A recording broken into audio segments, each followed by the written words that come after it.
Hello friends, praise the Lord. ரோமர் 12:14 பார்க்குறோம், உங்களை துன்பப்படுத்துகிறவர்களை ஆசீர்வதிங்கள், ஆசீர்வதிக்க வேண்டுமே அன்றி சபியாதிருங்கள் வசனம் போட்டிருக்கு.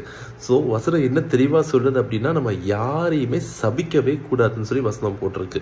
நிறைய பேருக்கு ஒரு நாள் ஒரு கேள்வி வரும், வசனத்தில் எத்தனை இடத்துல பார்க்குறோம், எத்தனையோ பேர் சபிச்சாங்க அப்படின்னு சொல்லி நான் வசனத்தில் போட்டிருக்கேன் அப்படின்னு சொல்லி நமக்கு ஒரு கேள்வி வரும்.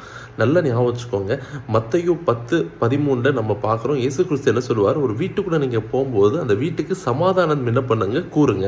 சமாதானத்துக்குரிய பாத்திரம் இந்த வீட்டில் இல்லை அப்படின்னா அந்த சமாதானம் திருப்பி உங்களுக்கு வந்துடும். அதே தான் ஆசீர்வாதத்திற்கும். ஒருத்தரை பொறுத்து நீங்கள் ஆசீர்வதிங்க, அந்த ஆசீர்வாதத்திற்கு அந்த பாத்திரம் இல்லை அப்படின்னா அந்த ஆசீர்வாதம் உங்களுக்கு வந்துடும். அதே தான் சாபத்திற்கும். ஒருத்தரை சபிச்சு அந்த சாபத்துக்கு அவங்க பாத்திரவான்கள் இல்லைன்னா அந்த சாபம் திருப்பி உங்களுக்கு வந்துடும். அதே போல கர்த்தர் ஆசீர்வதிச்சவங்க நம்ம சபிக்க முடியாது. நம்ம இன்னொரு அழகான எடுத்துக்காட்டு யார் வாழ்க்கையிலிருந்து பார்க்கலாம்னா, ஆதியாகமம் 9:25 பார்க்குறோம்.